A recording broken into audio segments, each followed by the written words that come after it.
నమస్తే, welcome to Andhraprabha. నేను పవన్.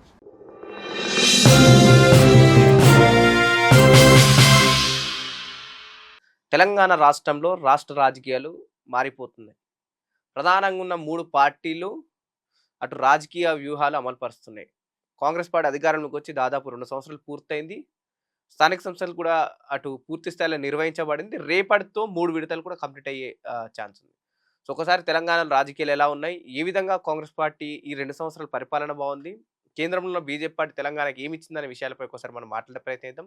మనతో పాటు బీఆర్ఎస్ సీనియర్ నాయకుడు, మాజీ చైర్మన్ పల్లె రవిగౌడ్ గారు ఉన్నారు. ముందే వెల్కమ్ చేద్దాం. అన్న నమస్తే. నమస్తే పవన్ గారు. ముందుగా తెలంగాణ రాష్ట్రంలో కాంగ్రెస్ పార్టీ 2 సంవత్సరాల అధికార పాలన పూర్తి చేసుకుంది. సో, ఎట్లా అనిపిస్తుంది? కాంగ్రెస్ పార్టీ 2 ఏళ్ళు అధికారం పూర్తి చేసుకుని 2 ఏళ్ళు పూర్తి చేసి 3వ సంవత్సరంలోకి అడుగుపెట్టింది మొన్న 7వ తారీఖు నుంచి.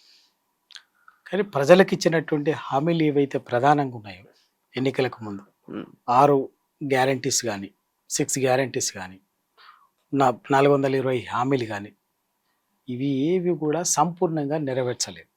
వాస్తవం.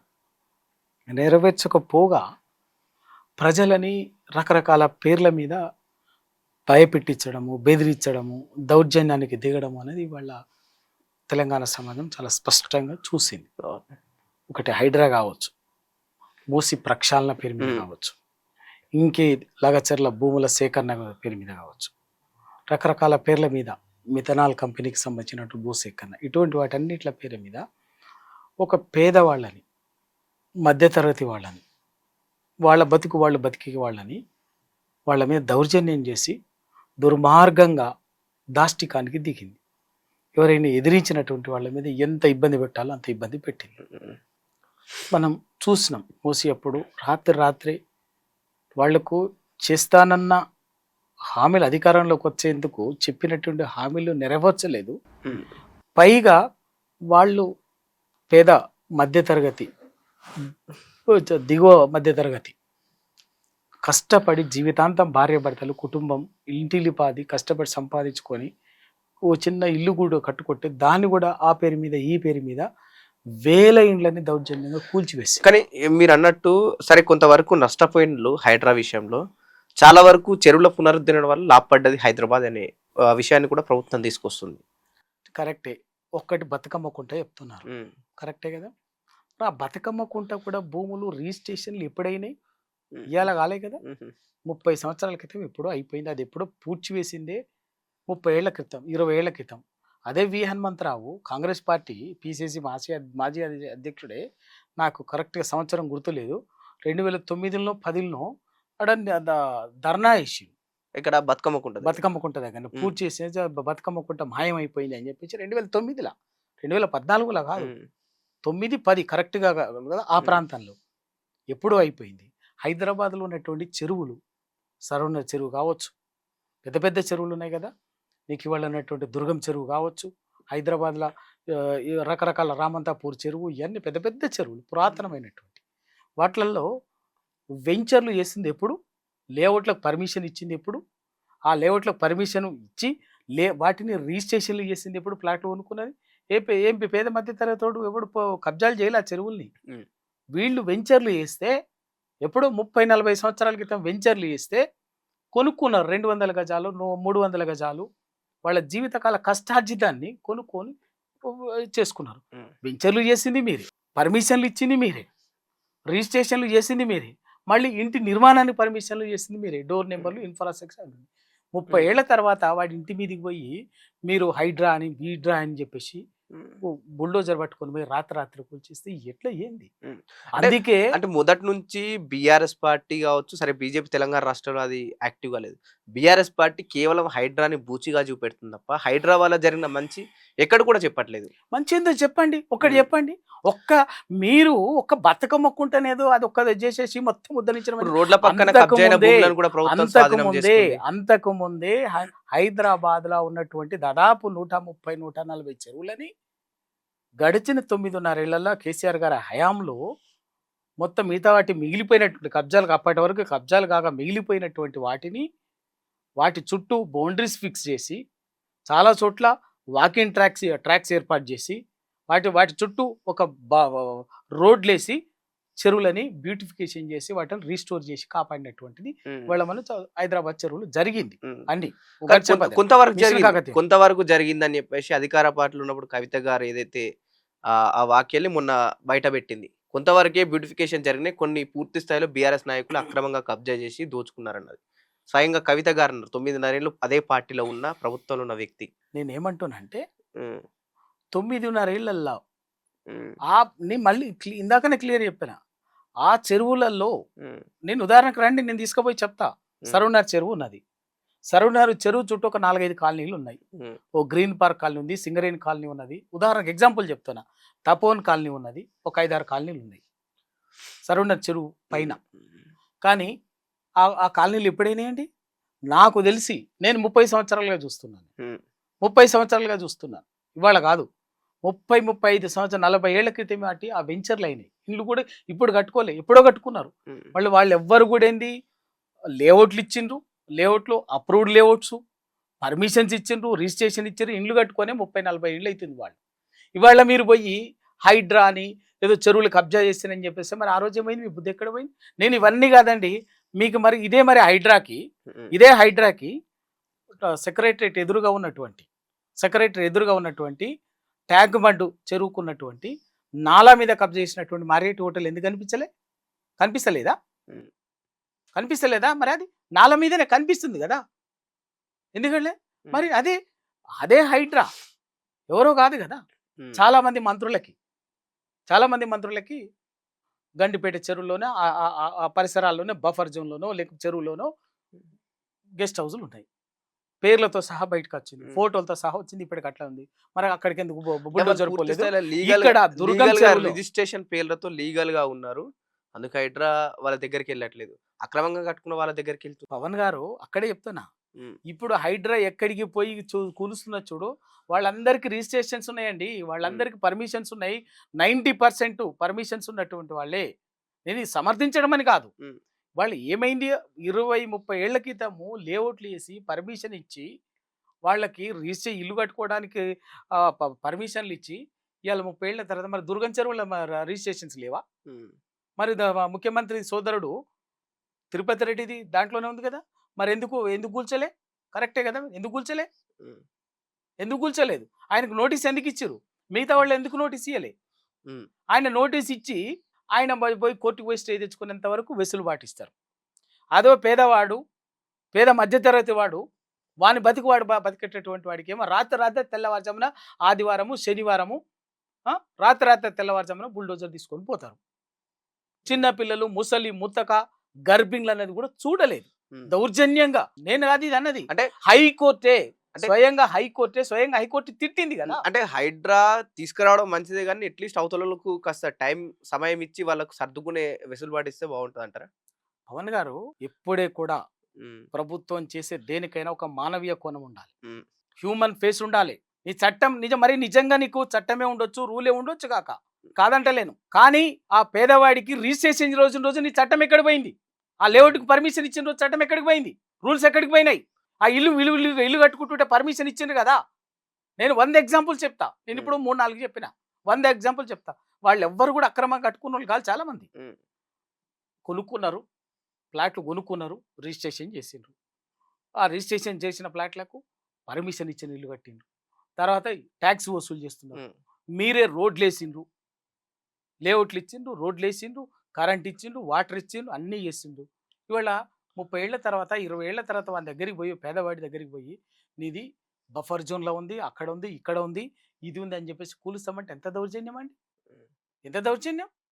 మరి నేనేమంటున్నా, అదే సూత్రాన్ని, అదే చట్టాన్ని, అదే నియమాన్ని ముఖ్యమంత్రి రేవంత్ రెడ్డి గారు సోదరు దగ్గర ఎందుకు వర్తించలేదు? అదే బుల్డోజర్, అదే హైడ్రా ఎందుకు పనిచేయలేకపోయింది? అదే ఒక పొంగులేటి శ్రీనివాసరెడ్డి గెస్ట్ హౌస్ దగ్గర, ఒక మాజీ మంత్రి మహేందర్ రెడ్డి దగ్గర, ఇక వివేక్ గారి దగ్గర, ఇంకా ఇటువంటి పెద్దల విషయంలో బుల్డోజర్ ఎందుకు కూల్చలేకపోయింది? పేదవాడికి వచ్చేసరికి బలహీనుడు, గొంతు లేనటువంటి వాడు, దిక్కు దివాన్ లేనటువంటి వాడు, ఆఖరికి వానికి ఏమన్నా ఆధారం ఉంటే కోర్టులు ఉంటాయి. ఆ కోర్టు కూడా సెలవులు చూసుకొని శనివారం నాడు ఆదివారం రాత్రి పిలుస్తారు. ఇదా ప్రభుత్వాలు? ఎప్పుడే కూడా ప్రభుత్వాలు ప్రజలకు, ఓ పేదవాడికి, ఓ బలహీనుడికి కష్టం వస్తే, ఆపద వస్తే, దుఃఖం వస్తే ప్రభుత్వం అనేది బాసటగా నిలబడి నీ కష్టాన్ని తీర్చడానికి ప్రభుత్వం ముందు మిమ్మల్ని కాపాడుకుంటుందని చెప్పేసి ఒక ధైర్యాన్ని చెప్పడానికి ఉండాలి.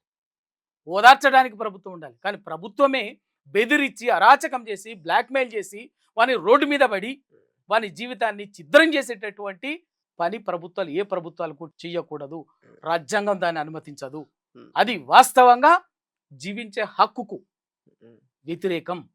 రాజ్యాంగ స్ఫూర్తికి వ్యతిరేకం. 2 ఏళ్ల పాలనలో కాంగ్రెస్ పార్టీ ఇచ్చిన హామీలు పూర్తిస్థాయిలో ప్రజల్లోకి అమలవుతున్నాయి. ఒకవైపు స్థానిక సంస్థల ఎన్నికల్లో 2 విడతలు పూర్తయినాయి. ఎక్కువ మెజారిటీ అటు కాంగ్రెస్ పార్టీ కైవసం చేసుకుంది. అంటే కాంగ్రెస్ పార్టీ బలపరిచిన వ్యక్తులు. మరోవైపు జూబ్లీహిల్స్ బై ఎలక్షన్‌లో కూడా బీఆర్ఎస్ పార్టీ నమ్మలేక మళ్ళీ కాంగ్రెస్ పార్టీకి పట్టం కట్టాలనే నేపథ్యంలో కాంగ్రెస్ పార్టీ నాయకులు మాట్లాడుతున్నారు. సో ఎట్లా చూస్తారు దీన్ని? పవన్ గారు జూబ్లీహిల్స్ ఎన్నికల్లో ఏ విధంగా కాంగ్రెస్ పార్టీ గెలిచిందో సమాజం అంతా చూసింది. ఎన్నికలు వచ్చిన రోజు నుంచి ఎన్నికల ప్రాసెస్ ఉప ఎన్నిక వస్తుందన్న నుంచి ఒక 20,000 ఓట్లని బోగస్ ఓట్లని ఎన్రోల్ చేసి సాక్ష్యాధారాలతో సహా 2,000 ఓట్లకు సంబంధించిన సాక్ష్యాధారాలతో సహా ఎన్నికల కమిషన్కి ఇచ్చిన కూడా ఎన్నికల కమిషన్ చర్య తీసుకోలేదు. ఆ తర్వాత నోటిఫికేషన్ వచ్చిన రోజు నుంచి ప్రతి క్షణంలో కూడా ఎన్నికల మోడల్ కోడ్ ఉల్లంఘన చేస్తూ ఒకవైపు ముఖ్యమంత్రి, ఒకవైపు మంత్రులు, ప్రభుత్వము, అధికారులు యథేచ్ఛగా విచ్చలవిడిగా రాజ్యాంగాన్ని అపహాస్యం చేస్తుంటే చేసినా కూడా కనీసం కానీ పట్టించుకోలేదు. గెలిచి ఓడిపోయిన వాళ్ళు ఎన్నన్నా కారణాలు చెప్పగలుగుతారు?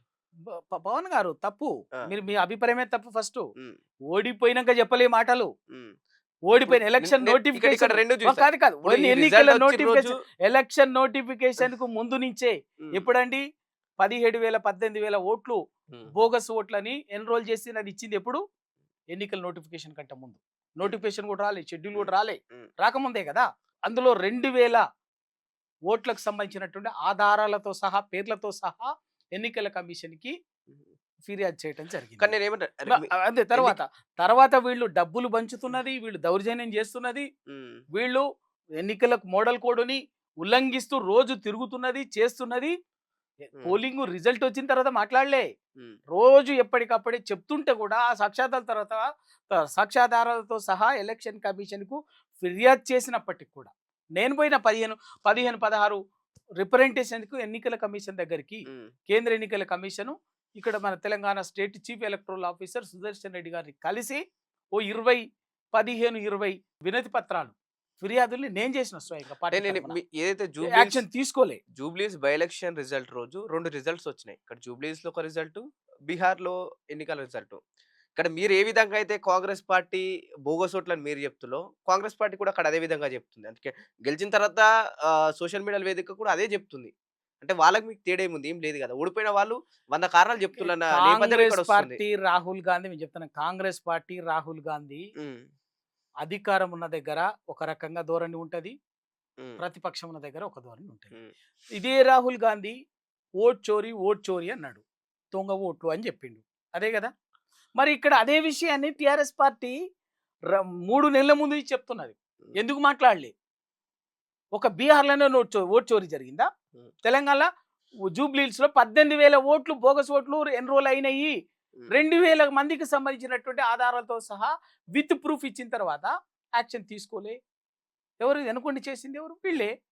కాంగ్రెస్ పార్టీ అధికారంలో ఉన్న దగ్గర ఒక రకంగా ఉంటుంది, ప్రతిపక్షం ఉన్న దగ్గర ఒక రకంగా ఉంటుంది. మీకు సింపుల్ అండి. రాహుల్ గాంధీ గారు ఎన్నికల హామీలు ఇచ్చేటప్పుడు 420 హామీలు ఇచ్చింది కదా. ఆ 420 ఎన్నికల హామీలకు అధికారంలోకి వచ్చే కంటే ముందు ఇచ్చింది, అన్నీ మాట్లాడిండు. మరి ఇదే రాహుల్ గాంధీ ఇదే బుల్డోజర్ బిల్డింగ్లు గుల్లగొట్టడానికి, ఇల్లు గుల్లగొట్టడానికి యూపీలో పోయి మాట్లాడతాడు, ఢిల్లీలో పోయి మాట్లాడతాడు, ఇంకో దగ్గర మాట్లాడతాడు. మరే బుల్డోజర్ రాజ్ నహీ చలేగా అంటాడు. మరి ఇక్కడ ఏం జరిగింది తెలంగాణలో? ఇక్కడ పేదవాడు చూసినాం కదా. ఒక 6 నెలలు రోజు పొద్దున్న లేసే ప్రజలు ఓ బస్తీలలో, ఓ పేద ప్రజలు ప్రాణాలు గుప్పిట్లో పెట్టుకొని తన్లాడిండ్రు, భయకంపిత ఒక భయానకమైనటువంటి వాతావరణంలో బతికిండ్రు, ఆర్తనాదాలు పెట్టిండ్రు. నిండు గర్భిణులు, చిన్న పిల్లలు, ముసలి ముత్తక ఎంతో మంది శాపనార్థాలు పెట్టారు కదా. వినిపించలేదా రాహుల్ గాంధీకి? రాహుల్ గాంధీకి ఎందుకు వినిపించలే? అటువంటిది ఎలా ఇటువైపు కన్నెత్తి చూడలే. కానీ రేవంత్ రెడ్డి గారి ఫుట్బాల్ మ్యాచ్కి మాత్రం వచ్చి మంచిగా ఎంజాయ్ చేసిపోయింది. ఎందుకు? ఆ రోజు మీకు 420 మోసపూరిత అబద్ధ మాటలు ఇచ్చినాం, ఒక్కటి కూడా అమలు చేసేది ఏం లేదు. బిడ్డ మీరు తమాషా చేస్తే మీతో ఫుట్బాల్ ఆడుకుంటాం మా ముఖ్యమంత్రి నేను అని చెప్పేసి రాహుల్ గాంధీ చెప్పిపోతే, అందుకే మన ఫుట్బాల్ ఎగ్జిబిషన్ మ్యాచ్కి వచ్చిండు, అదే చెప్పిపోయిండు. మరి ప్రజలు అర్థనాదాలు చెప్తున్నప్పుడు నువ్వు ఇచ్చిన మాట, నీ ప్రభుత్వం నీ ముఖ్యమంత్రి మాట తప్పి మా బతుకుతో ఆడుకుంటుండు అని చెప్పేసి రకరకాల సబ్బన్న వర్గాల ప్రజలు, నిరుద్యోగులు మొత్తుకున్నారు, రైతాంగం మొత్తుకున్నది యూరియా కోసం, మహిళలు, పేదలు, బస్తీవాసులు వీళ్ళందరూ ఆర్తనాదాలు పెట్టుకుంటూ రాహుల్ గాంధీకి వినిపించలేదా? కాంగ్రెస్ పార్టీ అధ్యక్షాన్ని ఎందుకు రాలే? వాళ్ళు వచ్చి ఆటకు మాత్రం వచ్చారు. ఎందుకంటే బరాబర్గా అధికారం కోసం మీ బతుకులతో ఆట ఆడుకుంటామని చెప్పి చెప్పిపోయింది రాహుల్ గాంధీ. స్థానిక సంస్థల ఎన్నికల్లో సరే పార్టీకి సంబంధించిన పేపర్లో లేకపోతే అనుకూలంగా ఉన్న పేపర్లో ఒక్కొక్క మీడియా ఒక్కొక్క రకంగా చెప్తూ వచ్చింది. ఈరోజు ఒక ప్రధానంగా ఉన్న పేపర్లో బీఆర్ఎస్ పార్టీ స్థానిక సంస్థల ఎన్నికలు 28% పడిపోయింది, అంతకు మించి గెలవట్లేదనే 2 విడతల్లోని కేవలం. సో అట్లా రాసుకొని వచ్చింది. సో ఎట్లా చెప్తారు? సో నిజంగానే నేను ఒక మీడియాకు సంబంధించినటువంటి తెలంగాణ పట్ల, తెలంగాణలో ఉన్నటువంటి సీమాంధ్ర మీడియా ఎటువంటి భావజాలంతో, ఎటువంటి థాట్ పోలీసింగ్తో పనిచేస్తుందో పోయినో ఉద్యమకాల నుంచి అలా కొత్త కాదు. కళ్ళు తెరిచి గుండెమే చేసుకొని వాళ్ళ తెలంగాణలో చూస్తే గ్రామీణ తెలంగాణ, రూరల్ తెలంగాణ ఏం తీర్పిచ్చిందో అర్థమవుతుంది. కానీ వాళ్ళకి కావాల్సింది ఏంటంటే, ఎన్నికల్లో కూడా చూసాం గ్రామీణంలో ఇక్కడ కూడా బీఆర్ఎస్ ఎక్కువ స్థానాల్లో గెలవలేదు కదా. అందుకే మోసపోయినామనే వాళ్ళ తీర్పిచ్చింది. రండి, ఏ ఊరికి వస్తారు రండి, మీకు చూపిస్తాను. ఇలా భువనగిరి జిల్లాలో అది 80% గెలిచిందండి. భువనగిరి యాదాద్రి జిల్లాలో టిఆర్ఎస్. ఏ మండలంలో పోయినా కూడా ఇవాళ 50-50 ఉంది. ఒక దగ్గర ఎక్కువ తక్కువ ఉంటుంది, అంతే యావరేజ్గా ఉంది. 40%కి ఎక్కడ తక్కువ లేకుండా ఇవాళ టిఆర్ఎస్ పార్టీ బలపరిచినటువంటి అభ్యర్థులు సర్పంచ్లుగా, వార్డు మెంబర్లుగా గెలిచిండ్రు. దాన్ని కప్పిపుచ్చి డైవర్షన్ చేయటానికే రకరకాల ప్రయత్నాలు చేస్తున్నారు. దానికి ఏమి భయపడేది లేదు. ఇవాళ తెలంగాణ సమాజం, గ్రామీణ తెలంగాణ ఏ తీర్పు ఇవాళ ఆ తీర్పు ఇచ్చింది. రేపు జిల్లా పరిషత్, మండల పరిషత్ ఎన్నికల్లో అప్పుడు తెలిసిపోతుంది కదా. ఇప్పుడు ఏమైతుందంటే, ఇటువంటి నంగనాచి దొంగ మాటలు మాట్లాడటానికే, దొంగ వేషాలు వేసేయటానికే, కపట నాటకాల కోసమే ఇవాళ ముందు గుర్తు లేనటువంటి ఎన్నికలు తీసుకొచ్చి. ఇప్పుడు కొంతమంది కాంగ్రెస్ పార్టీకి సంబంధించిన ఎమ్మెల్యేలు డైరెక్ట్ గా ప్రచారంలో పాల్గొంటున్నారు. సార్ ప్రచారం అయిపోయినాక కూడా వాళ్ళు పాల్గొంటున్నారు.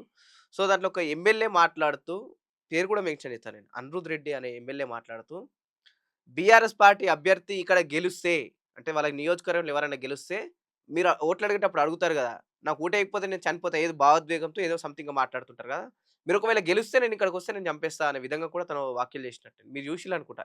మేబీ చూడకపోతే నేను వీడియో ప్లే చేసే ప్రయత్నం. పవన్ గారు, మీరు ఇందాక అడిగిన ప్రశ్నకి ఇప్పుడు మీరు చెప్పిన దాంట్లోనే సమాధానం ఉన్నది. ఎంత దౌర్జన్యం చేయాలో అంత దౌర్జన్యం చేశారు, ఎంత బెదిరించాలో అంత కానీ ఎమ్మెల్యే ఇలాంటి వ్యాఖ్యలు చేయడం ఇంకా అదే కదా బెదిరించారు. నిన్న ఎల్లారెడ్డి కామారెడ్డి జిల్లా ఎల్లారెడ్డిలో గెలిచినటువంటి అభ్యర్థి ఓడిపోయినటువంటి భార్యాభర్తలను ట్రాక్టర్ ఇచ్చి చావు బతుకుల మధ్యన యశోద హాస్పిటల్లో ఉన్నారు. నల్లగొండ జిల్లా, సూర్యాపేట జిల్లా నూతనకల్ మండలం లింగంపల్లి అనే ఊర్లో హత్యనే చేసిండు, చంపేసినా కూడా ఆ ఊర్లో ప్రజలు భయపడకుండా ఏం చేసిండు, ధైర్యంగా టిఆర్ఎస్ ని చనిపోయినాక కూడా టిఆర్ఎస్ అభ్యర్థిని గెలిపించిండు. ఇవన్నీ ఇంకా ఎక్కడ ఎన్ని దౌర్జన్యాలు, ఇంకా అవన్నీ కాదండి. అంటే సామాన్యంగా ఊర్లలో చిన్న చిన్న గొడవలు నడుస్తుంటాయి, ఇక్కడ కామన్. కానీ ఒక శాసనసభ్యుడు, ఎమ్మెల్యేగా ఉన్న వ్యక్తి, మీరు గెలిచినా నేను చంపేస్తా, నా క్యాంప్ ఆఫీస్కి వస్తానే విధంగా ఓపెన్ స్టేట్మెంట్ ఇచ్చిన, అంటే మీరు గెలవకండి విత్డ్రా చేసుకోవాలి, ఓడిపోవాలని చెప్పేస్తున్నాడు. వీళ్ళు ఏకగ్రీవం మేము ఇన్ని గెలిచినామని చెప్పారు కదా, ఆ ఏకగ్రీవాలన్నీ అటువంటి దౌర్జన్యంతో జరిగినాయి. ఏకగ్రీవాలన్నీ 99% వీళ్ళు గెలిచినటువంటి ఏకగ్రీవాలు దౌర్జన్యంగా చేసినాయే తప్ప ఎక్కడ వాళ్ళు ప్రజలు స్వచ్ఛందంగా నిజాయితీగా చేసినవి కాదు. ఆ తర్వాత ధైర్యంగా ఇంత మనం చూసినాం కదండి. నల్లగొండ జిల్లాలో ఇదే కోమటిరెడ్డి వెంకటరెడ్డి, మంత్రి కోమటిరెడ్డి వెంకటరెడ్డి గారు సొంత నియోజకవర్గం మండలం ఎల్లమ్మగూడెంలో అది జనరల్ సీట్ అయింది. జనరల్ సీట్ అయితే ఒక బీసీ యాదవ్ బిడ్డ యాదగిరి యాదవ్ పోటీ చేయడానికి సిద్ధపడ్డాడు. ఇద్దరు ఉన్నత భార్యాభర్తలు, ఇద్దరు ఉన్నత విద్యావంతులు, జనరల్ మహిళ అయింది. పోటీ చేయడానికి సిద్ధపడి ఎవరు బెదిరిస్తే అందరు కూడా భయపడితే ఈయన ముందుకు వచ్చిండు. ఈయనను కూడా బెదిరించి సందీప్ రెడ్డి అని అక్కడ వెంకటరెడ్డి అనుచరుడు బెదిరిస్తే ఈయన కూడా భయపడకుండా నువ్వు ఏమైనా కూడా బరాబర్ నేను నామినేషన్ వేస్తా పోటీ చేస్తాను సిద్ధపడితే కిడ్నాప్ చేసే పొద్దున్నే ఇంకా ఒక గంట 2 గంటలు అయితే నామినేషన్ వేయాల్సిన సందర్భం వేయడానికి సిద్ధమవుతున్న టైంలో కిడ్నాప్ చేసి ఎత్తుకపోయి బెదిరించి కొట్టి ఎంత చేసినా ఆ వ్యక్తి భయపడలేదు. భయపడకపోతే మూత్రం తాగించి నువ్వు నువ్వు విత్డ్రా నామినేషన్ వేస్తే చంపేస్తా అని చెప్పినా కూడా భయపడలేదు. ఇంత దారుణానికి ఎందుకు అంతే తెగించాల్సి కదా, వస్తుంది? మీరు సరే, చెప్పండి. కేవలం ఇప్పుడు ఒక ఒకవైపున సర్పంచి, అనంత రెడ్డి గ్రామము. అనిరుద్ధ్ రెడ్డి ఆ విధంగా ఉండే, ఆ, మరోవైపున ఇక్కడ ఈయన ఉమ్. వెంకటరెడ్డిది అంటే ఇన్సిడెంట్ ఉండే. ఇంత అక్కడ తుంగతుర్తిలో నూతన కళ్ళలో చంపేసిరి. ఉమ్. తర్వాత ఇంకోటి ఏమో ఇవాళ ఎల్లారెడ్డి అంటే నేను ఏమంటున్నా అంటే, కాన్స్టిట్యూన్సీలో ఇది. అంటే వీళ్ళకి ఏముంటదంటే ఎప్పుడు కూడా దౌర్జన్యం, అంటే ఒక దాష్టికం. గ్రామంలో మేము ఏం చేసినా చెల్లుబాటు కావాలి, మమ్మల్ని ప్రశ్నించే వాళ్ళు ఉండొద్దు, ఉమ్. ఎదిరించే వాళ్ళు ఉండొద్దు అని వాళ్ళని ఇయ్యాలి కదండి. అప్పటి నుంచి ఉన్నది ఇదే కథ. అంటే ఒక గ్రామంలో 1500, 2000 ఇంకా గట్టి కొడితే 3000కి ఎక్కువ ఓట్లు ఉండయి చిన్న గ్రామ పంచాయతీలు అయితే. 3000 ఓట్ల కోసం అంటే ఒక వ్యక్తి గెలవాలంటే 300, 350 ఓట్లు వస్తే ఒక వ్యక్తి గెలిచేస్తారు. మరి ఇంత దారుణమా? ఇప్పుడు మీరు ఓట్లు 300 ఓట్ల, 3000 ఓట్ల, 30,000 ఓట్ల అన్నది కూడా సబ్జెక్ట్ కాదు. ఉమ్. మేము అధికారంలో ఉన్నాం, ఉమ్. మమ్మల్ని ఎవరు ప్రశ్నించొద్దు, ఉమ్. మా పెత్తనాన్ని ప్రశ్నించొద్దు, మమ్మల్ని ఎవరు ఎదిరించొద్దు, మీ ఏం చేసినా కూడా భరించాలి అనేటువంటి ఒక ఫ్యూడల్ ఉమ్. భూస్వామ్య పెత్తందారి దురహంకారపూరితమైనటువంటి మనస్తత్వంతో కూడినటువంటి పాలన ఇది. ఉమ్. ఇది నయా రజాకారులు రజాకారులను మించిన అరాచకాలు చేస్తున్నటువంటిది ఇది. సింపుల్ మనం చూసినాం కదా, ఆ భూమి కోసం లగచర్లలో భూమి కోసం ఏ విధంగా బుల్డోజర్లతోటి ముఖ్యమంత్రి చేసిండు. ఆయనే చెప్పే రైట్, మమ్మల్ని ఎదిరిస్తే మా మీద మాట్లాడితే పేగులు మెడకేసుకుంటా అని చెప్పి, లాగులో తొండలేస్తా అని చెప్పి మాట్లాడిన భాష నేనే ఇదే 2 సార్లు గ్రౌండ్ రిపోర్ట్కి వెళ్ళాలి. ఇవే కదా వచ్చిన అధికారంలోకి వచ్చిన రోజు నుంచి వీళ్ళు ప్రజాపాలన ముసుగులు చేస్తున్నటువంటి అరాచకం ఇదే, దాష్టికం ఇదే, దౌర్జన్యం ఇదే. ఎక్కడైనా ఎక్కడ కొంచెం బలంగా నిలబడతారో ఆ నిలబడినటువంటి వాళ్ళ పట్ల ఇటువంటి అరాచకాలు కనిపిస్తుంటాయి. కానీ అంతిమంగా వీళ్ళు గ్రహించాల్సింది ఏంటంటే తెలంగాణ సమాజం చైతన్యవంతమైనటువంటి సమాజం. బీఆర్ఎస్ పార్టీ భరించ- ఇంకా యాక్టివ్ గా ఉందా? స్లీపింగ్ మోడ్ లోకి ఏమైనా వెళ్ళిపోయిందా? ఇప్పుడు ఇదే ఇంకా కూడా మీరు అందరూ కూడా ఏంటంటే ఉమ్. కాంగ్రెస్ ఇంకా చెప్పాలంటే రేవంత్ రెడ్డి థాట్ ప్రాసెసింగ్ లో ఉండి ఈ ప్రశ్నలు అడుగుతున్నారు. దేవన్ అధికారంలోకి వచ్చిన రోజు నుంచి మూసి బాధితులు ఉమ్. రోడ్డు మీద పడి అర్థనాదాలు పెడుతుంటే ఎవరు నిలబడింది? ఉమ్. హైడ్రా బాధితులు అర్థనాదాలు పెడుతుంటే ఎవరు నిలబడింది? కేవలం BRS పార్టీ పార్టీ ప్రయోజనాల కదా. కోసమే కొంతమంది ప్రజల్ని కావచ్చు, అక్కడ ఉన్న స్థానికులు రెచ్చగొట్టి రాజకీయం చేస్తుంది బీఆర్ఎస్ పార్టీ అని చెప్పేసి కూడా కొంతమంది ఆ మాట్లాడుతున్నారు. మాట మాట్లాడేటటువంటి సిగ్గుండాలి. ఉమ్. ఆ మాట మాట్లాడేటటువంటి మనిషే కాదు.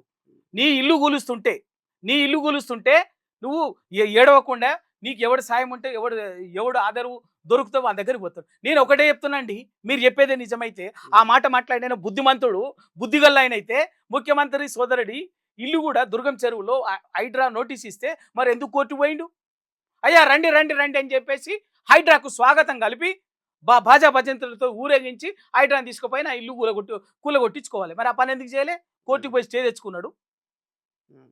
ఆ మాట మాట్లాడేటటువంటి వాళ్ళకి కడుపు మండినటువంటి అంటే బాధ ఎప్పుడో కూడా. ఏ విషయాన్నైనా బీఆర్ఎస్ పార్టీ నెగిటివ్ గానే చూస్తుంది తప్ప అరే ఆ మాట మాట్లాడేవాడికి సిగ్గుండాలి. పాజిటివిటీని అరే చూస్తలేదు. కడుపు బాధితులు బరాబర్గా ఉమ్.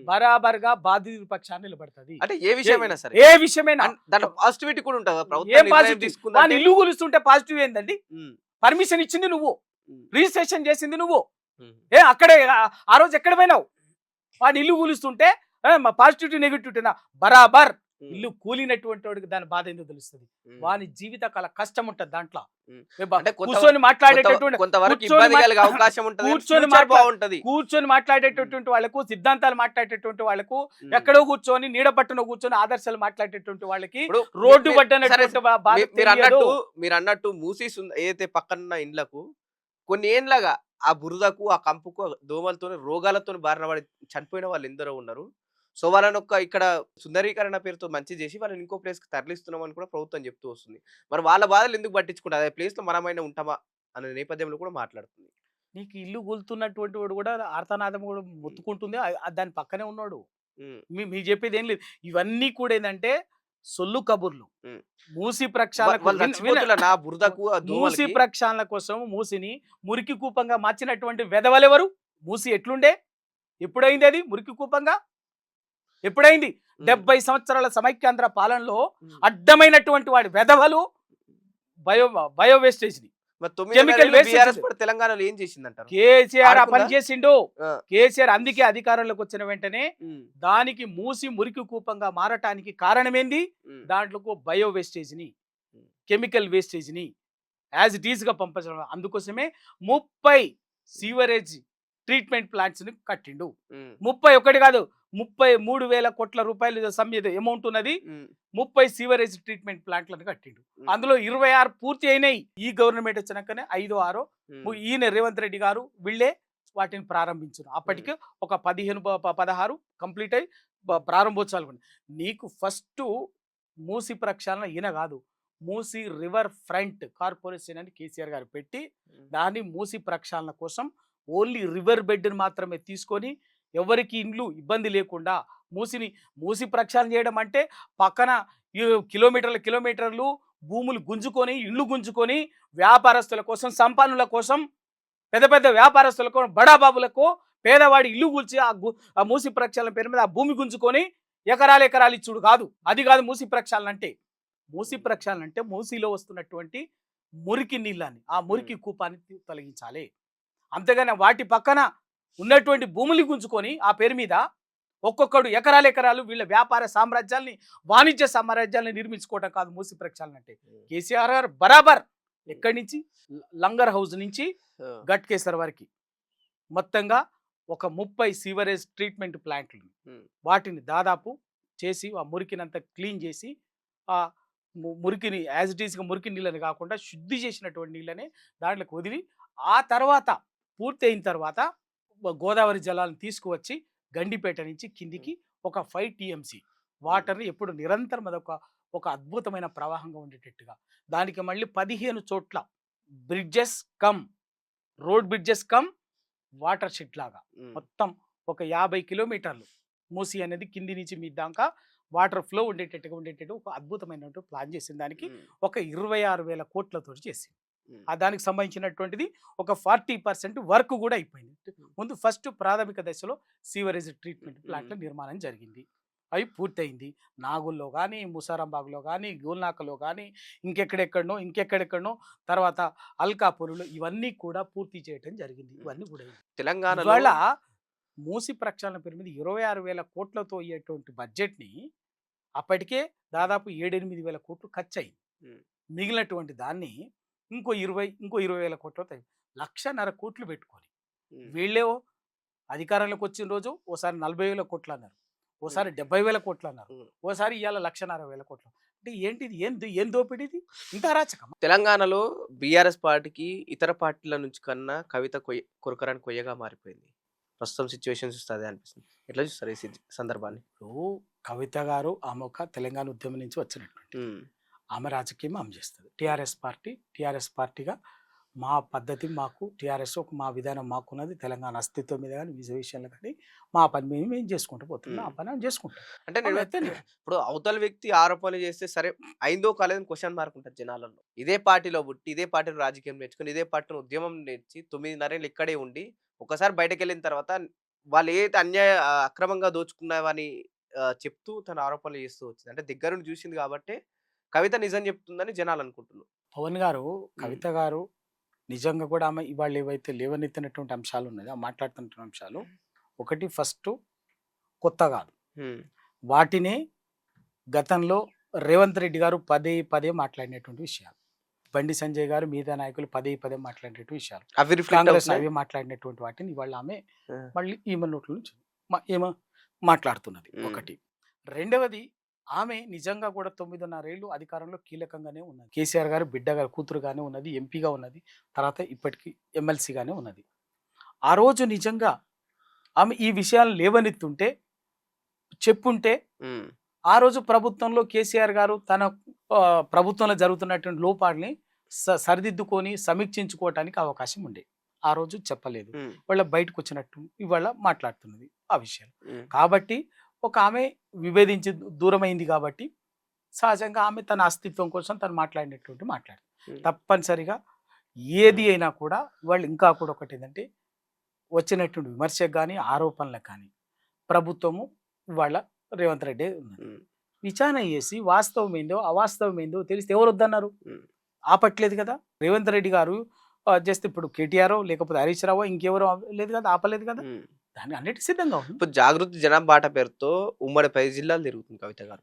కొంతవరకు బీఆర్ఎస్ క్యాడర్ ఇబ్బంది పడుతున్నారు, మన నాయకులు కలవట్లేరు, అందుకే బీఆర్ఎస్ పార్టీ కాస్త చతుకున పడిపోతుంది కింది స్థాయిలో అని చెప్పేసి కూడా కొన్ని వ్యాఖ్యలు చేసింది. గతంలో ఎవరు పట్టించుకోలేరు అని చెప్పేసి కూడా ఇప్పుడు అంటుంది. పవన్ గారు ఇలా అదే పదే ఇందాక చెప్పాను, మళ్ళీ కూడా చెప్తాను. ఉమ్. టిఆర్ఎస్ ఏదో చితికిల పడింది, టిఆర్ఎస్ ఏదో అయిపోయింది. కవిత గారు సరే బయట చెప్తాను, వాళ్ళంటే వినండి. వేరు. ఎవరైనా అనండి, ఆ, కవిత గారుగా ఉన్నాను అనొచ్చు, ఇంకెవరు మాట్లాడినా కూడా వాస్తవం అయితే ఒకటి ఉంటది కదా. ఉమ్, ఇవాళ కాంగ్రెస్ పార్టీ చేసినటువంటి అరాచకాల్ని ఈ 2 సంవత్సరాల పరిపాలనలో కాంగ్రెస్ పార్టీ రకరకాల వర్గాల్ని, అటు రైతుల్ని, ఇటు నిరుద్యోగుల్ని, ఇటు మహిళల్ని, ఇటు పేద బిద అన్ని రకాల వాళ్ళ పట్ల ఇంత దాష్టికంగా దౌర్జన్యంగా చేసినటువంటి వాటికి చేసినటువంటి దాష్టికానికి దౌర్జన్యానికి వ్యతిరేకంగా క్షేత్రస్థాయిలో నిలబడి పని చేస్తున్నటువంటి ఉమ్, పార్టీ ఓన్లీ టిఆర్ఎస్. ఉమ్, ఓన్లీ టిఆర్ఎస్ క్యాడర్ టిఆర్ఎస్ ఉమ్, తప్ప వేరే ఇంకేం కాదు. ఇంకా నీకు ఇంకేదో చెతికిల పడ్డది లేకపోతే ఏదైపోయినది ఏంటిది, అది ఆ అభిప్రాయమే ఫస్ట్ తప్పు. ఉమ్. అది కేవలం ఏంటంటే మైండ్ గేమ్ లో భాగంగా. కానీ 8 పార్లమెంట్ సీట్లలో 0 బీఆర్ఎస్ పార్టీ గుండు 0. సరే చిత్కలో పడకపోతే ఒక సీట్ అయినా గెలవాలి కదా. సరే కదా, ఆ. మరి 8 టిఆర్ఎస్ కాంగ్రెస్ గెలిచింది, 8 బీజేపీ గెలిచింది ఆ, కదా. మీరేం గెలిచి వినండి వినండి నేను చెప్తున్నా, వాళ్ళు 8 గెలిచి వాళ్ళ కేంద్రం మొండి చేయి గుండు కొడితే నయా పైస ఇవ్వకపోతే ఏం చేసిరు మాట్లాడినరా? మీరెన్ని గెలిచిల్లని అరే, సరే గెలిచిన వాళ్ళ గురించి వదిలేండి. పార్టీ యాక్టివ్గా అదెందుకు, ఉంది, అది కదా పనిచేస్తుందంటే, ఇవాళ ఉమ్. ప్రజల పక్షాన గెలిపోవటంలో ఒకటే కాదు, అట్లా అనుకుంటే ఉమ్. కమ్యూనిస్టులు ఎప్పుడు గెలిచేది 1-2 సీట్లే. 9.5 ఏళ్ళు అధికారంలో ఉందన్న బీఆర్ఎస్ పార్టీ. నీకు నేను ఏం చెప్తున్నా, మేము ఓడిపోలేదని చెప్పట్లే, ఉమ్, ఓడిపోయింది నిజమే. ఉమ్. కానీ అదొక చెతికిల మాట పడ్డదన్న మరి. దానికి, ఆ, చెతికిల పడ్డదన్న దానికి, పార్టీ లేదన్న దానికి మాట్లాడటానికి ఎక్కడ సంబంధం ఉంది? 0 పార్లమెంట్ లో గుండు 0 బీఆర్ఎస్ పార్టీ నిజమే, పార్లమెంట్ లో కాదు, లోక్సభలో 0, ఉమ్, రాజ్యసభలో 4 ఉన్నారు. ఉమ్, నేనేమంటున్నంటే బీసీలకు అన్యాయం జరిగిన, కామారెడ్డి డిక్లరేషన్ పేరు మీద బీసీలను మోసం చేసిన నిలబడి మాట్లాడుతున్నది టిఆర్ఎస్ పార్టీ. ఉమ్, రైతు డిక్లరేషన్లు ఇచ్చినటువంటి హామీలని ఒకటి అమలు చేయకుండా రైతుల్ని మోసం చేసిన నిలబడి కొట్లాడుతున్నటువంటిది టిఆర్ఎస్ పార్టీ. నిరుద్యోగులకు 2 లక్షల ఉద్యోగాలు భర్తీ చేస్తామని చెప్పి మోసం చేసిన, ఒక ఉద్యోగం చెప్పినా కూడా మాట్లాడుతున్నటువంటిది నిరుద్యోగుల పక్షాన ధైర్యంగా నిలబడి నిరుద్యోగులకు బాసట నిలబడినటువంటిది టిఆర్ఎస్ పార్టీ. ఇట్లా మూసి బాధితుల పక్షాన ప్రత్యక్షంగా పరోక్షంగా న్యాయ పోరాటం చేసినటువంటిది టిఆర్ఎస్ పార్టీ. ఇక నీకు చతికిల పడ్డది లేకపోతే ఏదో పని చేస్తలేదు అని చెప్పేటటువంటి వాడు, వాడి మైండ్ దొబ్బి, వాడి మైండ్ పుచ్చిపోయి, ఆ మాట మాట్లాడేటటువంటి వాడి మైండ్ పుచ్చిపోయి మాట్లాడుతున్నటువంటి మాట ఇవాళ లేకపోతే మరి ఈ ఇంత యుద్ధం ఎక్కడిది? వాళ్ళు ఇవాళ క్షేత్రస్థాయి జరుగుతున్నటువంటి పోరాటం ఏంది అంటే, వీళ్ళు ఇవాళ ఎవడు మన ఇలా మూసి బాధితుల పక్షాన్ని నిలబడేది ఎవరు? హైదరాబాద్ బాధితుల పక్షాన్ని నిలబడింది ఎవరు చెప్పండి? బీజేపీ కదా. మరి హైదరాబాద్ లో 4 ఎంపీలు BJP, Malkajgiri MP BJP, Secunderabad MP BJP, Chevella BJP. మరి ఎందుకు మరి పోరాటం చేస్తలేరు? ఎందుకు మాట్లాడతలేరు? ఎందుకు కొట్లాడతలేరు? ఎందుకు చెప్పండి? కనీసం పని చేయలేదే. మూసి ఏ బాధితుల పక్షానైనా ఇవాళ తెలంగాణలో నిలబడింది ఎవరు? అయిపోయా. ఇంకా చెతికిల పడేది ఎక్కడిది, లేకపోతే ఇంకేదో నిద్రపోయేది ఎక్కడిది? వాళ్ళు బీజేపీ కాంగ్రెసు తెలంగాణలో 2 ఒకటయ్యి తెలంగాణ అస్తిత్వాన్ని, తెలంగాణ ప్రజలు ఉసురు పోసుకుంటున్నాయి. రైట్. కాబట్టి ఇలా తెలంగాణ ప్రజల పక్షాన, తెలంగాణ అస్తిత్వానికి, తెలంగాణ ప్రజల కోసం శ్రీరామ రక్షలాగా నిలబడింది టిఆర్ఎస్ పార్టీ, కేసీఆర్ గారు. అందుకే ఇద్దరు కూడబలుకొని ఓసారి కలిసి మాట్లాడతారు, ఓసారి వేరువేరుగా మాట్లాడతారు. అంతిమంగా మాత్రం వాళ్లకు టిఆర్ఎస్ పతనం కావాలి, టిఆర్ఎస్ భూస్థాపితం కావాలి. అప్పుడు హైదరాబాద్ని, తెలంగాణని వాళ్ళ ఇష్టారాజ్యంగా చేసుకోవచ్చు అన్నది, అది తప్ప వేరే ఇంకేం లేదు. ఇది తెలంగాణ రాష్ట్రంలో ప్రధాన ప్రతిపక్షంగా బీఆర్ఎస్ పార్టీ పాత్ర పోషిస్తూనే ఉంటుంది. ఖచ్చితంగా వచ్చే ఎన్నికల్లో మేము అధికారంలోకి వస్తాం. స్థానిక సంస్థలు కూడా ఇది కేవలం ఆయా మీడియా ఛానల్లో ఆడే ఆట తప్ప ఖచ్చితంగా మాకు స్థానిక సంస్థల్లో బీఆర్ఎస్ పార్టీ ఎక్కువ సీట్లే గెలుచుకుంది. మీరు పల్లెల్లో చూడని, గ్రౌండ్ రియాలిటీ చూడని అని చెప్పేసి కూడా పల్లె రవిగౌడ్ గారు చెప్పడం జరుగుతుంది. సో ఇవి ప్రధానంగా ఉన్న స్థానిక సంస్థల విషయంలో కావచ్చు, ఈ 2 ఏళ్ల పరిపాలన విషయంలో ఉన్న అప్డేట్స్ చూస్తూనే ఉండండి ఆంధ్రప్రభ.